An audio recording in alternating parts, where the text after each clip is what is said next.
French Biriyani is a 2020 Kannada comedy drama film directed by Pannaga Bharana and stars Danish Sait and Sal Yusuf. The film stars TikTok star Disha Madan in her debut film as Malini, a news reporter.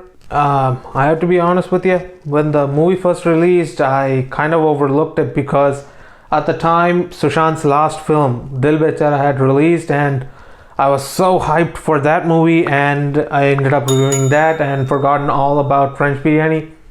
It wasn't until sometime in the first week of August that I found out, oh yeah, there's a French Biriyani movie that I overlooked. I usually write down all of my movies schedules in this notepad, and I have written French Biriyani at July 24th. Like you can see here, I have written it. I've written all the August things too, but it's one of those movies that I kind of overlooked. And once I started watching the movie Loot Case, you can check out my review for that there too. Just follow that thumbnail. But this movie follows a very similar premise to Loot Case, and I know this one came first in terms of release. I don't know in terms of production which came first, but I can honestly say that this movie has a lot of similarities with Loot Case. It's another variation of the same movie, is what I can say for you at the least. Even the climax of the movie is very much Delhi Belly inspired, and even Loot Case has done the same exact climax, wherein everybody comes up to one room and there's going to be a big shootout, and the end result is the hero leaving with the bag. And here there's kind of a misunderstanding that happens in between the bag, which I kind of thought was a very good idea at first, because these things happen in this world where you can get misunderstood, and they played in somewhat of a dark comedic type way in this movie.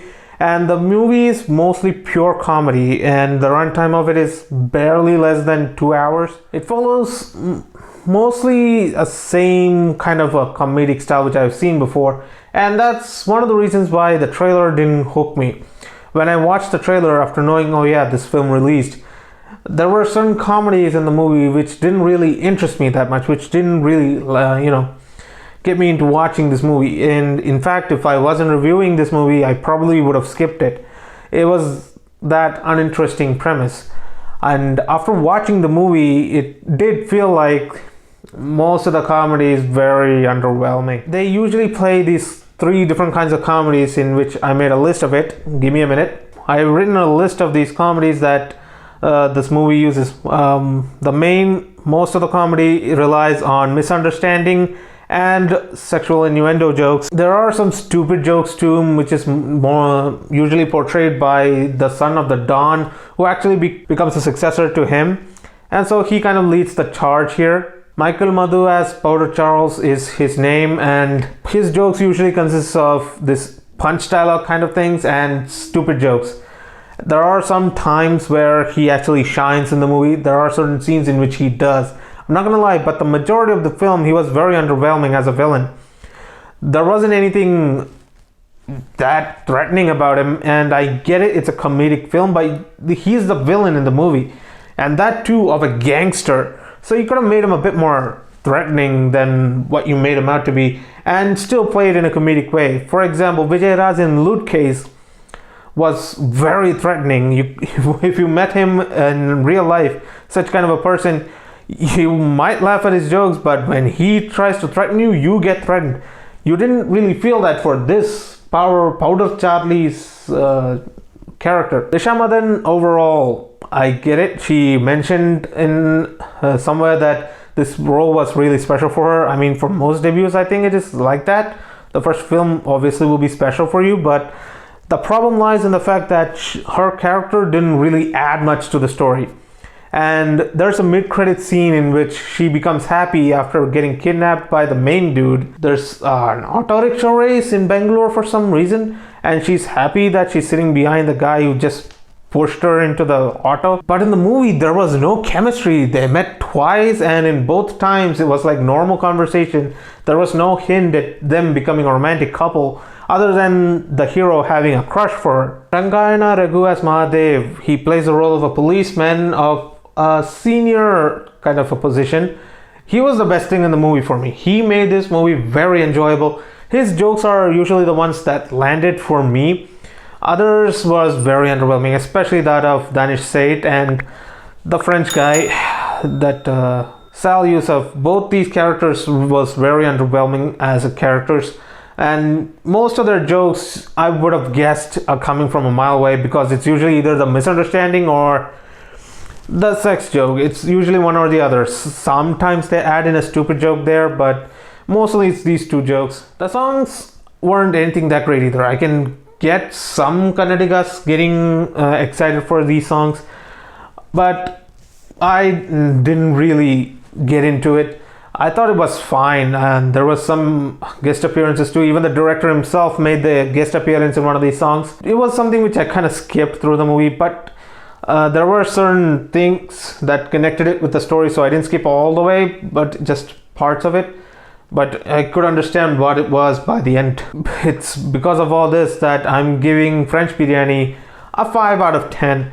The jokes are really underwhelming, but I can get some Kannadigas who just wanted a time pass kind of a movie, just to waste 2 hours of their time. I can see some people enjoying this film, and I can see some of the comedy working with some of these people. It's just that some of them didn't work for me. It's either the police guy or the Don character. Both of their jokes are the only ones which hit, especially the police guy. The rest of them weren't all that good for me, but hey, if you like such comedic things where you don't really care about the story and you just want to watch, waste some time, then it is available on Amazon Prime. Go ahead and have a watch. It's just that those who are looking for a bit more elevation on the story, I suggest you watch Loot Case instead. Just give this a pass for those people. Other than that, it's fine. And that's all for my review of French Biriyani, and I hope you guys liked it. Thank you guys so much for watching. I always appreciate it, and if you don't mind, please hit that like button. Please share this video with your friends, and please hit that subscribe button so that I may keep coming onto your feed. Don't forget the bell icon so that you're notified of my videos. I decided to do something different for the remaining few weeks because it's usually an empty slot. I decided to go online, pick up a random wheel, and just put up some franchises, and whichever one it lands on, I'm going to review those movies from start to the end, from the first release to the next release. I have even put Hate Story and ABCD, so let's see which one comes up first. Over to the computer screen, so if the audio is different, it's because of that. Hey guys, welcome to my PC screen. Now I have all the franchise names here. Whichever one it picks for me is the ones I will be reviewing for the next few weeks. You'll see all the films from this. So without any delay, let's get started. Spin.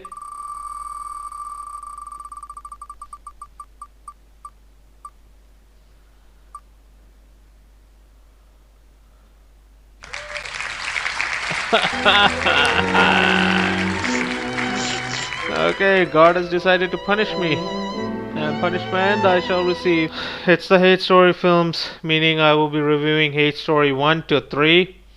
A small difference in this one, I'm going to review 3, 2 and 1. This is the only time I'm going to do the exception, only for this and the ABCD Anybody Can Dance franchise. I'll be going backwards, so I'll see you in the Hate Story 3 review. Okay, so I'll see you in those videos. It's a franchise, so there's going to be a lot, and I'll see you in the next video. Bye.